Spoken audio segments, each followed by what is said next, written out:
మన ప్రభు అయిన యేసు క్రీస్తు నామములో కూడి వచ్చిన ప్రతి ఒక్కరికి వందనాలు తెలుపుకుంటూ దేవుని యొక్క పరిశుద్ధ గ్రంథంలో నుంచి ఏబు గ్రంథం 22వ అధ్యాయం 21వ వచనం మనం చదువుకుందామండి. ఏబు గ్రంథం 22వ అధ్యాయం 21వ వచనం.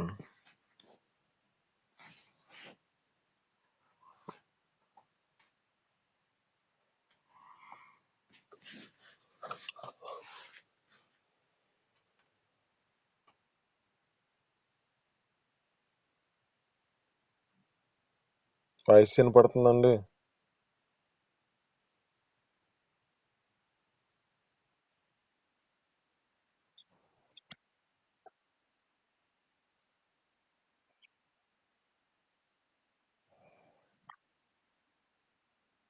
ఆమేన్. హల్లెలూయా.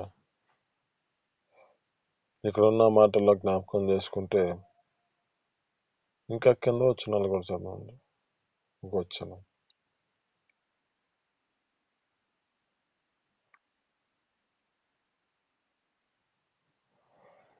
ఇక్కడున్న మాటల్లో చాలా జాగ్రత్తగా గమనిస్తే, ఆయనతో సావాసము చేసిన ఎడల నీకు సమాధానం కలుగుతుంది, అలాగుననే నీకు మేలు కలుగుతుంది అంటున్నాడు.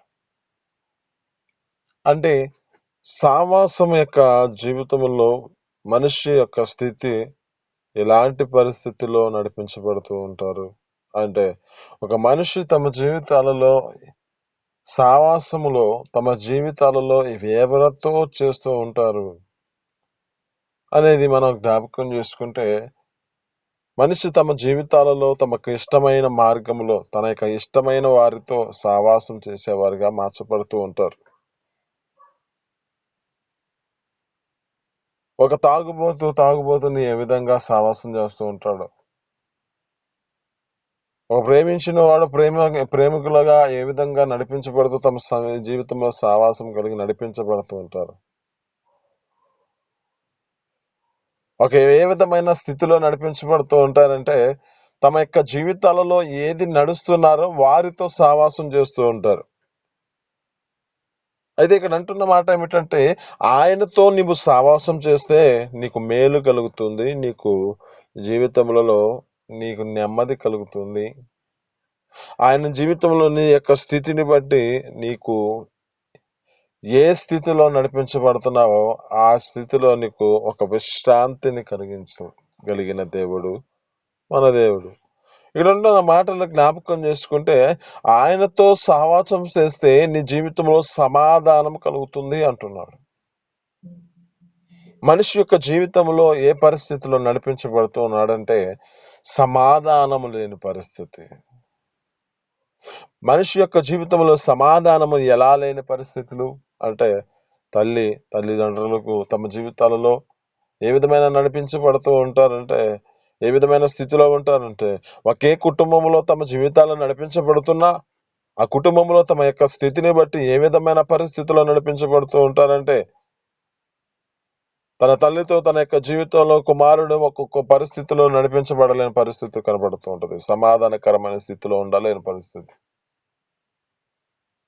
తన తండ్రితో తన జీవితంలో జ్ఞాపకం చేసుకుంటే, కుమారుడు తన స్థితిని బట్టి ఆ యొక్క స్థితిని బట్టి సమాధానకరమైన పరిస్థితిలో నడిపించబడడు. ఎందుకు ఈ పరిస్థితి కలుగుతుంది అంటే, మనిషి యొక్క జీవితాలలో లోక సంబంధమైన ఆలోచనలు, లోక సంబంధమైన ఆ కోరికలు మనిషి జీవితంలో సావాసములో నిలిచి ఉండే పరిస్థితిని, సమాధానకరమైన పరిస్థితిని కలిగి ఉండే స్థితిలో నడిపించబడలేని పరిస్థితి కనబడుతుంది. ఇక్కడ ఒక మాట మనం జ్ఞాపకం చేసుకుంటే, మొదటి ఒక పేతురు రాసిన పత్రికలో, మొదటి ఆహ్వాన పత్రికలో జ్ఞాపకం చేసుకుంటే, ఆ 2వ అధ్యాయంలో అంటూ ఉన్నాడు. అక్కడ ఏమిటంటే 15వ వచనం మనం చదువుకుందాం.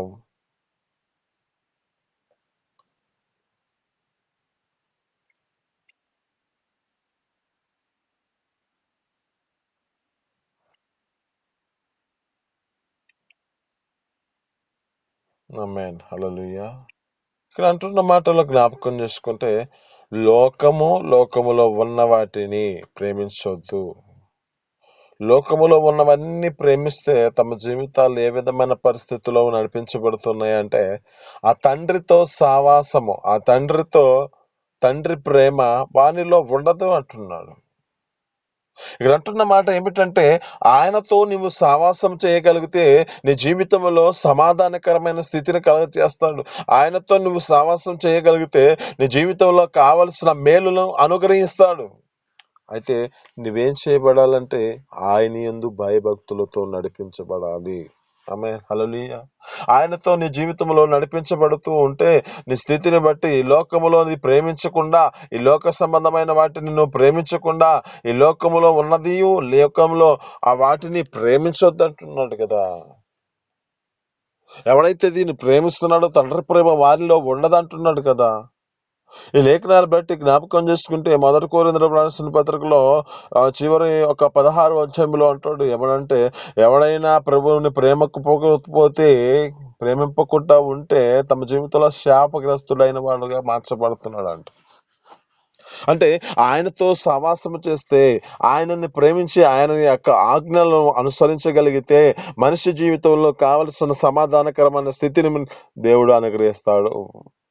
ఆయనతో సహవాసం చేయగలిగితే ఆయన జీవితంలో మనిషి యొక్క స్థితిని బట్టి మేలుకరమైన జీవితాన్ని అనుగ్రహిస్తాడు. ఇక్కడున్న పరిస్థితిలో గుర్తు చేసుకుంటే, మనం జీవితాల్లో జ్ఞాపకం చేసుకుంటే, ఒక చిన్న నాటి నుంచి ఒక వ్యక్తి తన జీవితంలో నాజీరు చేయబడిన వ్యక్తి, మనకు తెలిసిన వ్యక్తి సంసోన్. ఇతడు ఏ విధమైన పరిస్థితుల్లో నడిపించబడ్డాడు. ఇతని యొక్క స్థితి ఎలాంటిది అంటే జ్ఞాపకం చేసుకుంటే, ఇతడు తన జీవితంలో ఇచ్చిన మార్గము దేవునితో సమాధానకరమైన స్థితిలో నడిపించబడాల్సిన వాడు. దేవునితో తన జీవితంలో నడిపించబడుతూ తన స్థితిని బట్టి నడిపించబడవలసిన వాడు. ఏ విధమైన స్థితిలోకి వెళ్ళాడంటే, లోక సంబంధమైన వాటిని ప్రేమించి, లోక సంబంధమైన ఆ లోకములో ఉన్నది లోకములో ఉన్న వాటిని ప్రేమించాడు. కనుకనే తన జీవితంలో ఏ పరిస్థితికి వెళ్ళాడు అంటే, అక్కడ జ్ఞాపకం చేసుకుంటే, యెహోవా ఎడబాసినని అతనికి తెలియలేదు అంటుంది. దేవుడు విడిచిపెట్టాడని ఆ యొక్క వ్యక్తికి తెలియలేదంట. ఎందుకు ఈ విధమైన స్థితిలో విడిపించబడ్డాడు? తండ్రి ప్రేమ ఎందుకు లేదు? ఆ తండ్రి ప్రేమ ఎందుకని అతని యందు నిలిచి లేని పరిస్థితి కనబడుతుందంటే, ఆ లోకములో ఉన్నదాన్ని ప్రేమించి మనిషి జీవితంలో ఏ స్థితిలోకి వెళ్ళాడంటే, ఆ శరీర కోరిక తన జీవితంలో దేవునితో ఉన్న సావాసాన్ని విడిచిపెట్టిన పరిస్థితి కనబడుతుంది. ఇక్కడ జ్ఞాపకం చేసుకుంటే, ఆ పూర్వ స్థితిలో నడిపించబడిన వారు కూడా అదే పరిస్థితి కదా. ఆదాము అవ్వల యొక్క జీవితాలు కూడా అదే కదా. దేవుడు ప్రతి దినాన వచ్చి చల్లపొట్టొచ్చి ప్రతి దినమును పలకరిస్తున్నాడు కదా. మరి పలకరించిన వారి జీవితాలలో ఏ విధమైన స్థితిలో నడిపించబడ్డారు?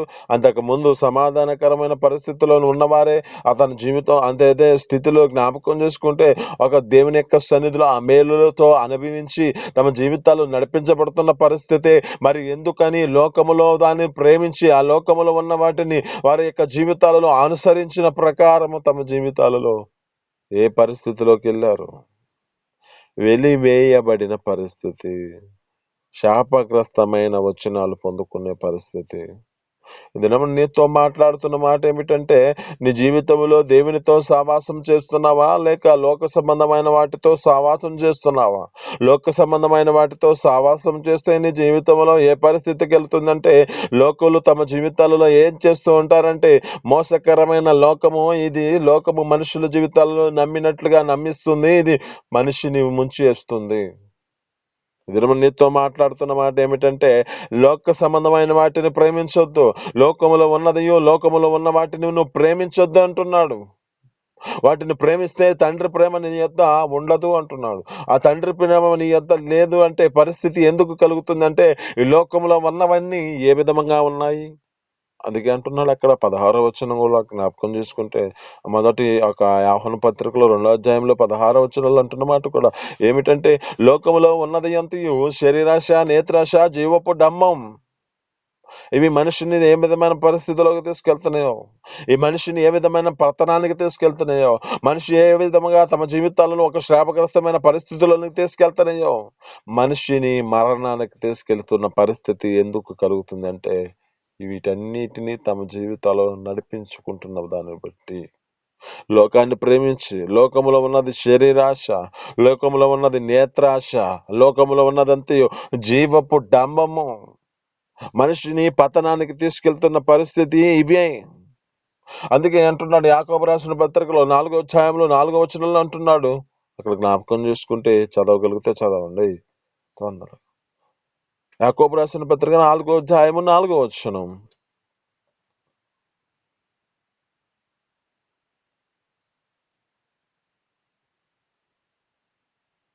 తీశారండి? యాకోబు రాసిన పత్రిక 4వ అధ్యాయము 4వ వచనం.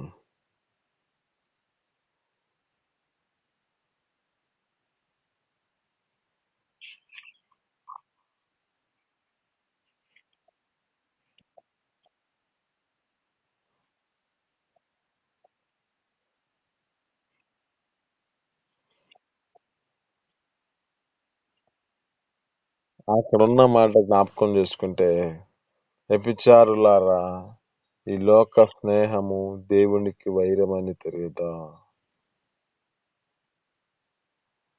ఎవడైతే ఈ లోకాన్ని ప్రేమిస్తే అతడు దేవునికి శత్రువుగా మార్చబడుతున్నాడు అంటుంది. ఎందుకని శత్రువుగా మార్చబడ్డాడు అంటే, లోకములో ఉన్న వాటిని ప్రేమించాడు. ఆ లోక సహవాసాన్ని కలిగి ఉన్న పరిస్థితి ఆదాముల యొక్క జీవితాలలో ఎందుకు ఈ పరిస్థితి కలిగింది అంటే, తమ జీవితాలలో దేవునిని అనుసరిస్తూ తమ యొక్క మాటలను చల్లబోటప్పుడు వింటూ ఉన్నారు కదా. మరి వింటున్న వారి జీవితాలలో ఎప్పుడైతే తమ యొక్క సొంత ఆలోచనల ప్రకారముగా ఆ యొక్క తోటలో సంచరిస్తున్న సమయంలో ఒక వ్యక్తి వచ్చింది, ఆ వ్యక్తితో మాట్లాడిన పరిస్థితి, ఆ వ్యక్తితో సావాసం చేసిన పరిస్థితి, ఆ వ్యక్తి ఏం మాట్లాడుతుందో ఆ మాటలను ఆలకించి వాటి ప్రకారం చేసిన పరిస్థితి కనబడుతుంది. అంటే లోకములో ఉన్న మనుషుల యొక్క జీవితాలలో ఏ పరిస్థితికి తీసుకెళ్తారంటే, ఒక శాపగ్రస్తమైన పరిస్థితిలోకి తీసుకెళ్తారు. ఈ లోక సంబంధములు ఏం చేస్తూ ఉంటారంటే, మనిషిని పాపంలోకి తీసుకెళ్తారు. ఈ లోక సంబంధులు ఏం చేస్తూ ఉంటారంటే, మనిషిని ఏ విధమైన స్థితిలోంచి ఏదో గొప్పవారిగా చూపించాలని ఆలోచన చేత ఈ విధంగా నడిపించబడు. ఈ విధమైన స్థితిలో నడిపించబడితే నీకు ఒక ఉన్నతమైన స్థితిలో ఉంటావు. ఇది జీవపు డంబం మనిషిని ఏ విధమైన పరిస్థితికి తీసుకెళ్తుందంటే, దేవతల వలె ఉంటారు, మీ కన్నులు తెరవబడతాయి అనే మాటను దేవుడు అక్కడ జ్ఞాపకం చేసుకుంటే, అక్కడున్న ఆ యొక్క సర్పము కుయుక్తి చేత వారిని మోసపరిచింది. ఈ దినము నీతో మాట్లాడుతున్న మాట ఏమిటంటే, ఆ దేవునితో సావాసం కలిగి ఉన్నావంటే దేవుడు నీ పట్ల గొప్ప మేలులను చేయగలిగిన దేవుడు. కనుక నీ జీవితంలో నువ్వు ఏ స్థితిలో ఉన్నావో ఒకసారి గుర్తు చేసుకో. మనిషిని ఏ విధమైన పరిస్థితిలోకి వెళ్తున్నాడు, మనిషి ఏ విధమైన పతనానికి వెళ్ళే పరిస్థితి ఎందుకు కలుగుతుందంటే, ఆ తండ్రి యొక్క సావాసాన్ని విడిచిపెట్టి తమ జీవితాలు నడిపించబడుతున్న పరిస్థితి కనబడుతుంది. ఇక్కడ మనం జ్ఞాపకం చేసుకుంటే, ఆ యొక్క యోహాను సువార్తలోని 1వ అధ్యాయము 7వ వచనం మనం చదువుకుందామండి. మొదటి యోహాను పత్రికలోని సువార్త కదా, మొదటి యోహాను పత్రికలోని 1వ అధ్యాయము 7వ వచనం మనం చదువుకుందామండి.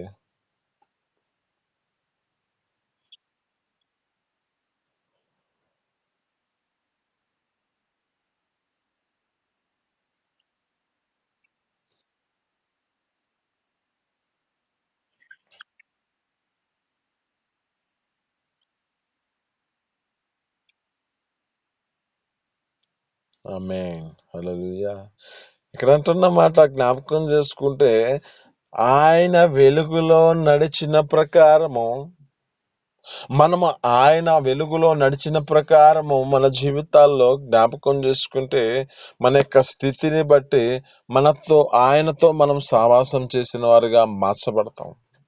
ఆయనతో మన జీవితాలు సావాసం కలిగి నడిపించబడితే, ఆయనతో మన జీవితాలు నడిపించగలుగుతూ ఉన్న పరిస్థితిని బట్టి జ్ఞాపకం చేసుకుంటే, మనకున్న ప్రతి పాపము నుంచి తన యొక్క రక్తము ద్వారా మన యొక్క జీవితాలలో విముక్తిని చేస్తున్నాడు.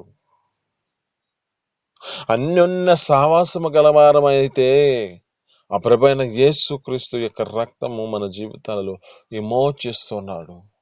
అక్కడున్న మాటలు జ్ఞాపకం చేసుకుంటే, మనిషి తమ జీవితాలలో సమస్త పాపముల నుంచి పవిత్రపరచగలిగినది ప్రభు అయిన యేసు క్రీస్తు యొక్క రక్తము. ప్రభు అయిన యేసు క్రీస్తు యొక్క రక్తము మనుష్య జీవితాలలో పాప విముక్తి కలుగచేసి, ఆ పాపము నుంచి విడిపించి, ఆ పాప యొక్క పరిస్థితి నుంచి విడిపించి రక్షించగలిగినది ఆయన యొక్క రక్తము. కనుక ఆయనతో మనం నడిపించబడిన ఆయనలో మన జీవితాలు నడిపించుకుంటే మనం వెలుగులో ఉన్నాము కనుక ఆ వెలుగు మన జీవితాల్లో ప్రకాశవంతమైన వారిగా మనం మార్చబడతాం. ఆ వెలుగు మన జీవితాలలో ఒక మేలుకరమైన స్థితిని కలగజేస్తుంది. ఆ వెలుగు మన జీవితాలలో సమాధానకరమైన స్థితిని కలగజేస్తుంది. ఆ వెలుగే మన ప్రభు అయిన యేసు క్రీస్తు. ఆ ప్రభు అయిన యేసు క్రీస్తు యొక్క వెలుగులో మన జీవితాలు నడిపించుకుంటే ఏ పరిస్థితిలో ఉన్నా మన జీవితాలు ఏ విధమైన జీవితాలు నడిపించబడతాం తెలుసా? యాహోను సువార్తలో అంటది, అక్కడ జ్ఞాపకం చేసుకుంటే, సత్ప్రవర్తన కలిగిన వాడైతే, సత్యవర్తుడైతే ఆ వెలుగులోనికి వచ్చి తన యొక్క ప్రత్యక్షపరుచుకుంటాడంట. ఆ వెలుగులోనికి వచ్చి తన జీవితంలో తను చేసిన క్రియలు వెల్లడి చేసుకుంటాడంట. ఎందుకంటే తనకున్న మరక కనబడుతుంది. ఈ వెలుగులోనికి వస్తే కదా మనిషి జీవితంలో ఏ విధి లోపమే కనపడుతుంది. ఏ విధమైన పరిస్థితిలో ఇక్కడ మనం జ్ఞాపకం చేసుకుంటే, మనం ఒక వెలుగులోనికి వెళితే కదా మనకున్న సొక్కాలకి, మనకున్న ఈ యొక్క వస్త్రములకే కానీ, మనకున్న ఏదైనా పరిస్థితులు మనకి కనపడుతున్నది ఏమిటి అంటే, ఏదైనా మచ్చ గాని ఏదో ఒకటైనా కనపడతాలంటే ఒక వెలుగులోనికి వెళ్ళాలి. కానీ మనుషుల జీవితాలు ఏం చేస్తూ ఉంటున్నారంటే, ఆమె యొక్క పాపముల వలన తమ జీవితాలలో చీకటిలో నడిచే పరిస్థితి. ఆ చీకటిలోనే తమ జీవితాలు నడిపించుకుంటూ వెళ్ళపించుకుంటున్న పరిస్థితి. ఇక్కడ అంటాడు ఒక మాట ఏమిటంటే, యోహాను సువార్తలో 8వ అధ్యాయంలో అంటాడు, మీరు మీ పాపములో చనిపోవాలనుకుంటున్నారా? మీరు మీ పాపములో చచ్చేదరా? ఎందుకు ఈ పరిస్థితి అంటే, తండ్రితో సావాసం చేయలేని పరిస్థితి, ఆ వెలుగైన ప్రభైన యేసుక్రీస్తుతో నిలిచి లేని పరిస్థితి, నిలవలేని పరిస్థితిలో తమ జీవితాలు ఏ పరిస్థితికి వెళ్తున్నాయి? పతనానికి తీసుకొచ్చుకునే పరిస్థితి. దేవునికి శత్రువుగా మార్చబడతావా? ఈ లోక స్నేహము దేవునికి వైరమని మీరు ఎరుగరా? ఎవడైనా ఈ లోకమును ప్రేమించిన ఎడల, ఆ లోకముతో స్నేహం చేసిన ఎడల వాడు దేవునికి శత్రువుగా మార్చబడుతున్నాడని చెబుతున్నాడే. మరి నీ జీవితం ఏ విధమైన పరిస్థితిలో ఉన్నావు? ఎవరితో నీ సావాసము?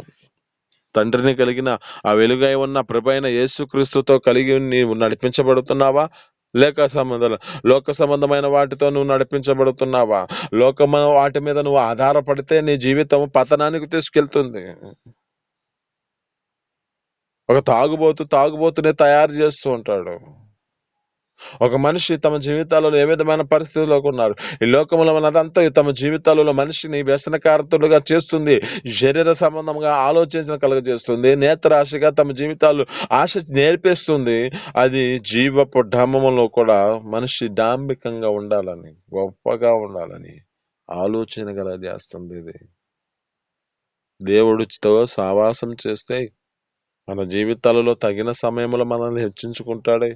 అందుకే అంటాడు కదా, మొదటి పేతురుకు రాసిన పత్రికలో 2వ అధ్యాయంలో అక్కడ అంటున్నమాట, మనము చీకటిలోనున్న మన జీవితాలలో ఆయన వెలుగులోనికి పిలుచుకున్న, ఆశ్చర్యకరమైన తన వెలుగులోనికి పిలుచుకున్న వాని యొక్క గుణాతిశయములు ప్రచురపరచు నిమిత్తము ఏర్పరచబడిన వారమై, రాజులైన యాజక సమూహమై, దేవుని సత్తైన ప్రజలమై ఉన్నామా అని చూస్తున్నాడే. మరి ఆ ప్రజలుగా నడిపించబడుతున్నావా, లేక లోక సంబంధమైన ప్రజలుగా నువ్వు నడిపించబడుతున్నావా? నీ యొక్క జీవితం ఏ విధమైన పరిస్థితిలో ఉన్నది? నీ యొక్క జీవితం ఏ విధమైన స్థితిలో నడిపించబడ్డావో ఒకసారి గుర్తు చేసుకో.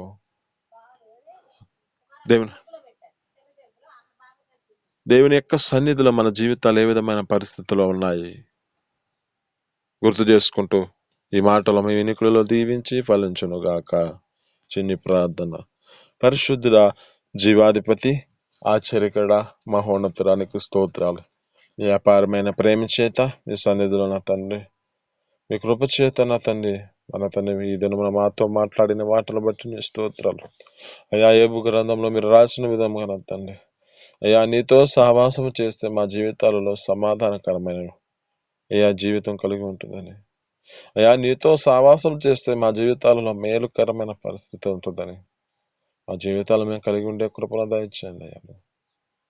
అయ్యా నా తండ్రి ఒక ఒబేదేదేమో తన జీవితంలో అయ్యా నీ మందస్సాన్ని ఇంటి వద్ద పెట్టుకున్నాడు, నీతో సావాసం కలిగిన వాడు కనుకనే ఏ పరిస్థితికి లోబడక, లోక సంబంధమైన వాటితో మనసులో అనుసరించక, లోకానుసారంగా తమ జీవితాలు ఏ విధమైన పరిస్థితుల్లో ఉన్నాయి, ఇది తీసుకొచ్చుకుంటే నాకు నష్టం కలుగుతుంది, ఇది తీసుకొచ్చుకుంటే ఆ విధమైన స్థితిలో కలిగి ఉన్నది అని భయాందోళన కాకుండా అతడు ఏ విధంగా నడిపించబడ్డాడు. అయ్యా ఈ లోకములో వాటిని ప్రేమించకుండా, ఈ లోకములో ఉన్న వాటిని మేము నా తండ్రి అయ్యా నా తండ్రి అనుసరించకుండా నీ స్నేహం కలిగి, నీతో మా జీవితాలు సావాసం కలిగి ఉంటే మా జీవితాలలో ఉన్న ప్రతి ఒక్క పాపము నుంచి విడిపించగలిగిన రక్తము, నీ రక్తము మా కొరకు ప్రోక్షింపజేసామని మేము గ్రహించి ఆ రక్తముతో మా జీవితాలు నీతో సావాసం కలిగి ఉండే కృపను మనకు దయచేయండి. అందు భయభక్తులతో నడిపించబడి నీ సన్నిధిలో మా జీవితాలను అయా పవిత్రపరచుకుంటూ ఎప్పటికప్పుడు మా జీవితాలను సన్నిధిలో తండ్రి సమాధానకరంగా ఉండడాలంటే నీతో అన్యోన్య సావాసము కలిగి ఉండే కృపను మాకు దయచేసి నీ సన్నిధిలో నిలబెట్టుకున్న అనేక స్తోత్రాలు. మీరు మాట్లాడిన ప్రతి మాటను జ్ఞాపకం చేసుకోండి.